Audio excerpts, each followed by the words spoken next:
Assalamualaikum warahmatullahi wabarakatuh. Kami dari kelompok 8 ingin menjelaskan mengenai pemberdayaan fungsi sosial dan politik guru. Sebelum itu, perkenalkan, nama kami Juliana Kariza Saputri dengan akhiran NIM 063 dan Duratin Dwi Arimawati dengan akhiran NIM 073.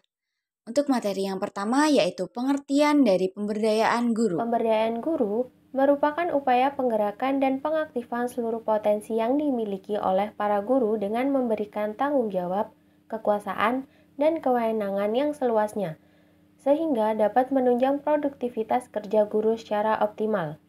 Pemberdayaan guru menjadi bagian penting dalam mengembangkan diri karena membantu meningkatkan kompetensi, kualitas pengajaran, dan kepuasan kerja guru.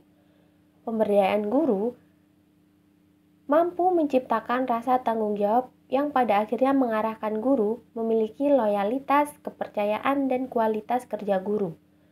Loyalitas dapat terjaga apabila guru mendapatkan kesempatan mengembangkan kemampuannya dan tanggung jawab. Dengan meningkatkan loyalitas guru, sekolah akan mengalami stabilitas dan kontinuitas yang akhirnya akan mendukung peningkatan mutu pendidikan. Yang selanjutnya yaitu fungsi pemberdayaan sosial guru. Fungsi sosial guru melibatkan berbagai aspek yang berkaitan dengan peran mereka dalam masyarakat, baik dalam lingkungan sekolah maupun di luar sekolah. Berikut adalah beberapa fungsi sosial guru. Yang pertama yaitu pendidik nilai dan moral. Guru memiliki tanggung jawab untuk menanamkan nilai-nilai moral dan etika pada siswa. Guru mengajarkan siswa untuk memahami konsep seperti tanggung jawab, kejujuran, keadilan, dan kerjasama. Yang kedua yaitu sebagai agen perubahan sosial. Guru berperan sebagai agen perubahan yang mempengaruhi dan mendorong kemajuan sosial. Mereka membantu siswa untuk memahami masalah sosial yang ada di sekitar dan mempersiapkan siswa untuk menjadi warga negara yang aktif dan terlibat dalam perbaikan masyarakat. Yang ketiga yaitu mediator sosial. Guru bertindak sebagai mediator dalam hubungan sosial antara siswa, orang tua, dan komunitas. Mereka membantu menjaga keseimbangan dan harmoni sosial di lingkungan sekolah, baik dengan menyelesaikan konflik maupun menjembatani kompetensi komunikasi antara sekolah dan keluarga. Yang keempat yaitu pembangun kebudayaan. Guru berperan melestarikan dan menyebarkan budaya, tradisi, dan norma-norma sosial melalui pendidikan dan pemberdayaan. Mereka bisa membantu siswa memahami dan menghargai identitas budaya. Yang kelima yaitu memberi teladan sosial. Guru menjadi panutan bagi siswa, baik dalam hal perilaku maupun sikap sosial. Mereka menunjukkan bagaimana menjadi anggota masyarakat yang baik, bagaimana cara bersikap dan berhormat, serta tanggung jawab terhadap lingkungannya. Yang keenam yaitu pemimpin sosial. Di luar peran formal di kelas, guru seringkali terlibat dalam kegiatan sosial di masyarakat. Mereka memimpin berbagai kegiatan yang berfokus pada pembangunan komunitas, seperti program literasi dan inisiatif lingkungan. Yang ketujuh, penghubung dengan masyarakat. Guru memainkan peran penting dalam menjalin hubungan antar sekolah dan masyarakat, termasuk orang tua siswa dan lembaga-lembaga sosial lainnya untuk mendukung proses pendidikan. Yang selanjutnya yaitu fungsi politik pemberdayaan guru. Pemberdayaan guru adalah proses memberikan kemampuan pada guru sehingga memberikan pertimbangan terkait baik atau tidaknya pendidikan. Fungsi pemberdayaan politik guru berfokus pada bagaimana guru dapat memberdayakan diri dan siswa dalam konteks politik. Dalam hal ini, guru memiliki kesempatan untuk mengajarkan mengenai politik baik setelah dilakukan pelatihan atau sebelum.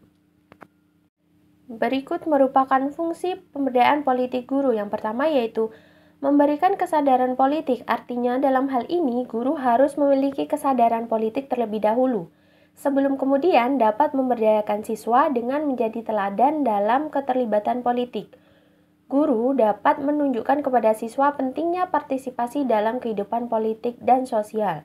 Yang kedua yaitu memberikan pengetahuan politik. Guru harus memiliki pengetahuan politik terlebih dahulu, lalu dapat memberikan dorongan dan inspirasi terhadap siswa untuk terlibat dalam aktivitas politik seperti pemilihan umum, organisasi pemuda, dan gerakan sosial. Sehingga dalam hal ini peserta didik dapat belajar memiliki tanggung jawab terhadap berlangsungnya pemilihan dalam politik. Yang ketiga yaitu memberikan fasilitas penunjang. Fasilitas tersebut meliputi debat untuk lebih mengembangkan keterampilan kepemimpinan serta memberdayakan emosional agar guru lebih percaya diri untuk mengekspresikan dan menerima pendapat orang lain serta memberikan penjelasan mengenai hak dan kewajiban seorang warga negara. Yang keempat yaitu memberikan pendidikan multikultural dan toleransi. Guru dapat memperoleh pendidikan multikultural sebelum kemudian mengajarkan nilai-nilai kebudayaan dan toleransi. Meskipun dalam politik akan ada banyak beda pendapat dan beda budaya, dalam hal ini guru harus memiliki pedoman mengenai pentingnya menghargai perbedaan. Yang terakhir yaitu keterlibatan guru dalam penyusunan kebijakan pendidikan sehingga guru dapat terlibat dalam advokasi untuk perubahan kebijakan pendidikan yang lebih baik. Yang selanjutnya ada kelebihan dari pemberdayaan fungsi sosial dan politik guru. Sebuah upaya pemberian tindakan kepada para guru melalui sebuah pemberdayaan, hal itu meliputi pelatihan penyusunan kurikulum, silabus dan RPP, pelatihan penelitian tindakan kelas, dan pelatihan penyusunan serta analisis instrumen penilaian. Adapun kelebihan dari tindakan-tindakan tersebut yakni yang pertama, guru ditingkatkan pengetahuannya dalam 4 kompetensi mengajar, yaitu pedagogik, profesional, sosial, dan personal. Sehingga para guru mampu untuk membentuk jejaring kerja yang solid, di mana di sini pemerintah dapat menumbuhkan dan mengembangkan kesadaran guru akan tanggung jawabnya dalam pengelolaan pendidikan di sekolah. Yang kedua, guru akan dapat menyiapkan diri untuk menerima manfaat yang akan dinikmati dan apabila memungkinkan akan meningkatkan manfaat tersebut, yaitu dampak positifnya. Sehingga di sini dapat ikut menekan atau menghindarkan diri dari terkena dampak negatif. Lalu yang ketiga, dapat meningkatkan kompetisi guru. Nah, di sini pemberdayaan dapat membantu guru meningkatkan kompetensi pedagogik, kepribadian, sosial, dan profesional. Hal ini memungkinkan guru untuk lebih efektif dalam menjalankan tugasnya serta memberikan pendidikan yang bermutu kepada para siswa. Lalu yang keempat, penguatan modal sosial. Nah, guru yang diberdayakan secara sosial akan mampu untuk membangun jaringan kerjasama yang kuat, seperti dalam kelompok kerja guru atau asosiasi guru yang lainnya. Modal sosial inilah yang akan memungkinkan guru untuk mengakses sumber daya yang lebih baik untuk pembelajaran serta membangun sinergi antar anggota komunitas dalam pendidikan. Yang kelima, partisipasi dalam kebijakan pendidikan. Nah, dalam konteks pemberdayaan politik, guru memiliki kesempatan untuk berpartisipasi dalam pengambilan keputusan terkait pendidikan. Dengan demikian, suara mereka akan dapat mempengaruhi kebijakan seperti kurikulum, metode pengajaran, dan alokasi sumber daya yang lainnya. Yang terakhir, dapat meningkatkan kesejahteraan dan rasa profesionalisme. Pemberdayaan ini dapat meningkatkan rasa kepemilikan dan kesejahteraan guru sebagai tenaga pendidik, sekaligus dapat memperkuat posisi mereka di dalam masyarakat. Hal ini membantu untuk mendorong peningkatan mutu pendidikan yang berkelanjutan. Yang selanjutnya, terdapat kekurangan atau tantangan dalam pemberdayaan fungsi sosial dan politik guru. Menurut Basri tahun 2023, terdapat tantangan dalam pemberdayaan guru yaitu keterbatasan waktu, keterbatasan dana, dan pelatihan yang tidak sesuai. Adapun tantangan pemberdayaan sosial dan politik guru lainnya yaitu yang pertama, tantangan yang dihadapi dalam pemberdayaan fungsi sosial guru yang meliputi beban kerja yang tinggi dan keterbatasan waktu. Di sini dapat menyebabkan guru cukup sulit untuk melaksanakan kegiatan sosial. Terdapat banyak yang perlu dilakukan oleh para guru selain mengikuti pelatihan pemberdayaan, tapi juga perlu mengajar di sekolah, sehingga banyak beban kerja yang perlu dilakukan oleh para guru. Selanjutnya, terdapat keterbatasan sumber daya. Nah, ketersediaan sumber daya ini baik dari materi ajar maupun fasilitas untuk melaksanakan program sosial seringkali terbatas, yang dapat menghambat pelaksanaan inisiatif dalam pemberdayaan sosial. Lalu yang selanjutnya, perubahan sosial yang cepat. Perubahan sosial yang cepat inilah dapat membuat materi pendidikan sosial menjadi cepat usang sehingga guru perlu terus untuk memperbarui pengetahuan dan metode pengajaran mereka. Selanjutnya yaitu tantangan yang dihadapi dalam pemberdayaan fungsi politik guru. Yang pertama yaitu politik dan kebijakan yang sering dirubah. Perubahan dalam kebijakan pendidikan dan politik seringkali berdampak pada bagaimana cara guru mengajarkan isu-isu politik, sehingga menciptakan ketidakpastian dalam pelaksanaan program pemberdayaan. Yang kedua yaitu ketidakpastian sosial dan ekonomi. Kondisi sosial dan ekonomi yang tidak stabil dapat mengalihkan perhatian dan pendidikan politik yang menyebabkan peserta didik lebih fokus pada pemenuhan kebutuhan dasar. Yang ketiga yaitu keterbatasan pelatihan. Banyak guru yang tidak mendapatkan pelatihan yang cukup dalam pendidikan politik, yang membuat guru merasa tidak siap atau tidak percaya diri saat akan mengajarkan materi tersebut. Yang keempat yaitu adanya perspektif negatif terhadap pendidikan politik. Banyak yang menganggap bahwa pendidikan politik tidak relevan dan banyak negatifnya, sehingga mengurangi minat terhadap inisiatif politik di kalangan guru dan siswa. Untuk materi yang selanjutnya adalah solusi pemberdayaan guru. Di sini terdapat beberapa upaya atau solusi yang dapat digunakan dalam memberdayakan guru. Yang pertama adalah pengembangan keterampilan dan pengetahuan. Nah, di sini perlu adanya pelatihan berkelanjutan, yaitu guru perlu diberikan akses ke pelatihan dan pengembangan profesional yang terus-menerus. Hal ini dapat membantu mereka untuk mengikuti perkembangan terbaru dalam metode pengajaran dan teknologi pendidikan, serta dapat meningkatkan keterampilan mereka dalam mengelola kelas dan kurikulum. Lalu yang kedua, partisipasi dalam pengambilan keputusan. Dengan memberikan kesempatan kepada guru untuk terlibat dalam pengambilan keputusan di sekolah, termasuk dalam perencanaan kurikulum dan kebijakan sekolah, hal ini tidak hanya meningkatkan rasa ingin memiliki, tetapi juga memungkinkan guru untuk berkontribusi dengan ide-ide yang inovatif. Lalu yang ketiga, menciptakan iklim kerja yang positif. Nah, di sini guru perlu diberikan dukungan secara material. Nah, kepala sekolah di sini harus menciptakan suatu lingkungan yang mendukung, di mana para guru merasa untuk dihargai dan didukung. Hal ini mencakup pengakuan terhadap kinerja guru serta memberikan umpan balik yang konstruktif.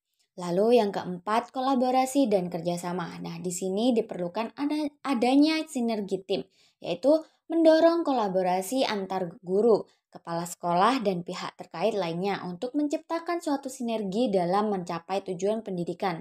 Kerjasama inilah yang dapat berupa program mentoring, diskusi kelompok, atau proyek bersama yang melibatkan seluruh staf. Lalu yang kelima, ada inovasi dalam metode pengajaran. Nah, di sini kreativitas dalam pembelajaran sangat diperlukan.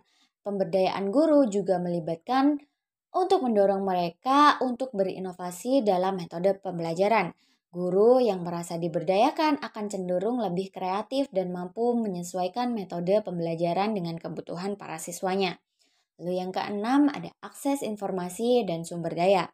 Nah, di sini perlu adanya penyediaan sumber daya. Nah, sekolah harus memastikan bahwa guru memiliki akses ke dalam sumber daya yang diperlukan untuk melaksanakan tugas mereka dengan baik. Hal ini termasuk buku, teknologi pendidikan, dan bahan ajar lainnya. Lalu yang terakhir ada monitoring dan evaluasi. Nah, di sini perlu adanya pengawasan berkualitas dengan melakukan evaluasi berkala terhadap kinerja guru untuk memastikan bahwa pemberdayaan berjalan secara efektif. Hal ini dapat membantu dalam mengidentifikasi area yang perlu ditingkatkan dan memberikan umpan balik yang berguna bagi pengembangan profesional guru. Nah, itu tadi merupakan pembahasan mengenai pemberdayaan fungsi sosial dan politik guru. Untuk yang selanjutnya, kami mempunyai sebuah video mengenai pemberdayaan guru. Untuk mengetahui lebih lanjut lagi, mari kita simak bersama video tersebut.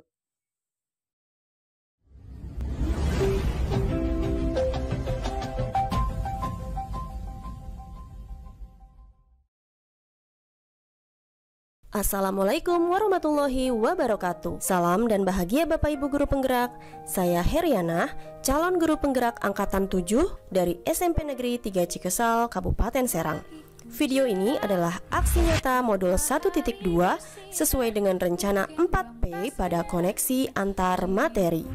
Pengembangan diri yang sederhana, konkret, rutin, serta dapat dilakukan sendiri dari sekarang, antara lain, saya melakukan kegiatan pembelajaran yang melibatkan murid dengan memperhatikan kodrat alam dan kodrat zaman agar terwujud profil pelajar Pancasila.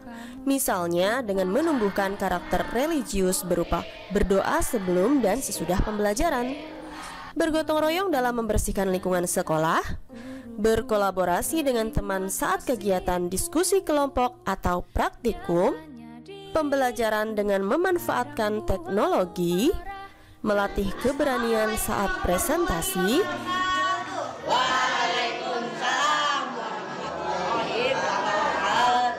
Kami dari kelompok 2 ingin mempresentasikan hasil kerja kelompok kami tentang uji protein dan lemak pada makanan. dan menumbuhkan kreativitas murid dalam kegiatan pembelajaran. Dari kelompok 1 kelas 8A, perkenalkan nama saya Perawati. Perkenalkan nama saya Fatona Tungus. Perkenalkan nama saya Rani. Perkenalkan nama saya Nadila.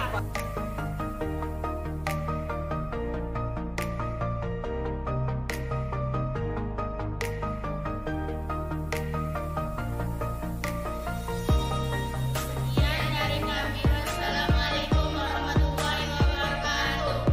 Berikutnya, saya melakukan pengembangan diri secara berkelanjutan dan konsisten untuk menerapkan nilai-nilai dan peran sebagai guru penggerak dengan cara aktif mengikuti kegiatan seminar atau workshop ataupun webinar,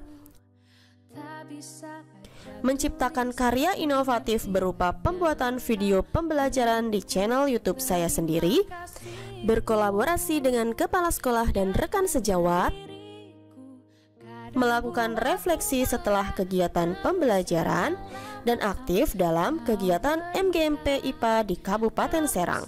Perasaan saya selama melakukan aksi nyata modul 1.2 adalah saya sangat termotivasi dan tertantang untuk melakukan perubahan ke arah yang lebih baik. Ide atau gagasan yang timbul adalah melakukan praktik baik dengan murid dan dengan rekan sejawat dalam melakukan perubahan. Pembelajaran yang dapat saya ambil setelah melakukan aksi nyata ini adalah guru harus memberikan pembelajaran yang berpihak pada murid, dan guru harus menjadi contoh teladan bagi anak didiknya. Maka wajib bagi seorang guru untuk selalu mengembangkan dirinya secara berkelanjutan dan konsisten. Dampak atau perubahan positif yang paling saya rasakan adalah murid menjadi lebih bersemangat dalam mengikuti pelajaran IPA yang saya ajarkan, dan kompetensi saya sebagai guru menjadi lebih meningkat. Sekian video aksi nyata ini, semoga menginspirasi. Salam dan bahagia Bapak Ibu Guru Penggerak. Wassalamualaikum warahmatullahi wabarakatuh. Itu tadi adalah contoh dari pemberdayaan guru yang dilakukan di sebuah sekolah. Nah, untuk komentar kami terhadap video ini adalah video ini memperlihatkan aksi nyata seorang guru penggerak yang memainkan peran penting dalam memajukan kualitas pendidikan di komunitasnya melalui sebuah kolaborasi yang melibatkan siswa, rekan guru, dan masyarakat.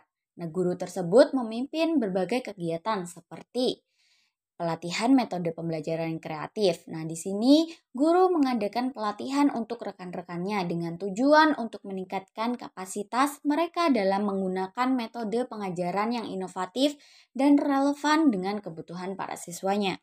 Lalu, terdapat diskusi kelompok dengan siswa dan orang tua. Nah, di sini guru menyelenggarakan pertemuan untuk mendengarkan masukan dan kebutuhan dari para siswa serta orang tua. Langkah ini bertujuan untuk menciptakan pendekatan pembelajaran yang lebih kontekstual dan responsif terhadap masalah lokal. Dalam video tersebut, pemberdayaan guru sangat baik untuk dilakukan.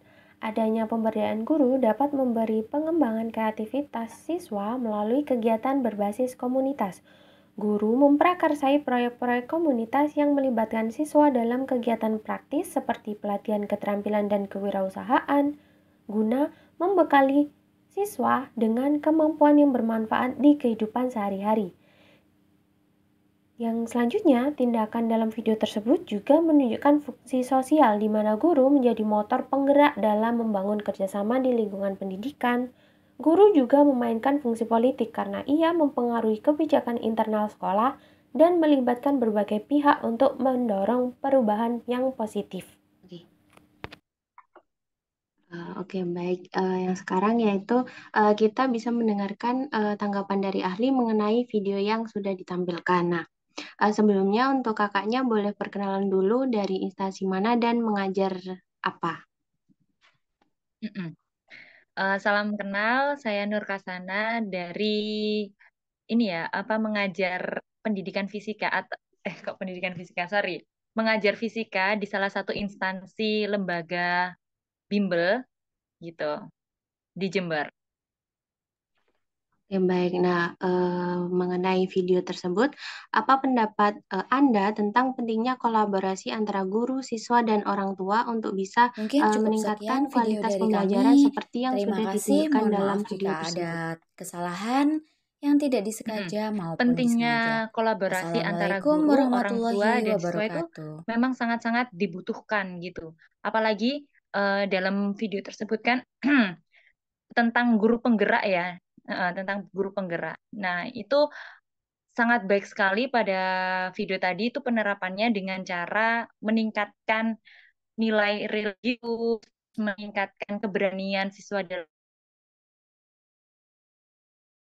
kreativitas dalam melakukan praktikum-praktikum gitu. Nah, itu semua harus didukung dengan kolaborasi antara siswanya. Siswanya juga harus mau gitu ya untuk meningkatkan dirinya gitu. Terus habis itu juga perlunya dorongan orang tua gitu. Mm-mm.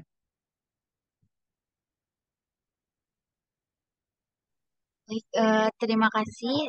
Mungkin untuk pertanyaan yang kedua, eh, menurut saudari, bagaimana cara pendekatan yang ditampilkan dalam video tersebut dapat diterapkan di sekolah atau di tempat saudari mengajar?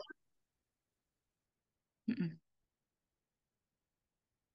Nah, oke. Nah, kalau di tempat saya mengajar itu dalam hal berpraktikum itu memang belum bisa diterapkan ya, karena kan saya di lembaga belajar, bimbingan belajar gitu. Nah, tapi kalau di dalam sekolah, sesuai dengan pengalaman saya mengajar secara PKL kemarin ya, atau asistensi mengajar, nah itu sangat-sangat bisa diterapkan gitu ya di sekolah. Apalagi kalau di sekolah itu kan juga mewadahi untuk praktikum gitu-gitu kan. Nah, kalau meningkatkan religius itu juga memang di sekolah juga sudah diterapkan gitu ya. Sebelum kita masuk sekolah, kalau di sekolah yang saya tempati dulu itu memberikan apa namanya menghafal Asmaul Husna gitu. Jadi meningkatkan nilai-nilai religius. Nah, hal itu juga didukung oleh guru-gurunya yang senantiasa mengingatkan mereka dan mensupport mereka dalam menghafalkan Asmaul Husna, berdoa sebelum belajar gitu-gitu, membuka pelajaran dengan berdoa seperti itu. Terus kemudian dalam berpresentasi guru juga memberikan semangat gitu kepada siswa agar mereka itu mau apa ya tampil ke depan, mau mengungkapkan pendapatnya gitu. Tetapi kalau di dalam suatu pendidikan itu kan pasti outputnya itu bukan intelektualnya aja ya, juga dengan moral gitu ya. Jadi berkaitan dengan pertanyaan satu tadi, kolaborasi antara guru, siswa dan murid itu guru, siswa dan orang tua itu mungkin kurang cukup gitu ya. Harus adanya masyarakat dan negara gitu.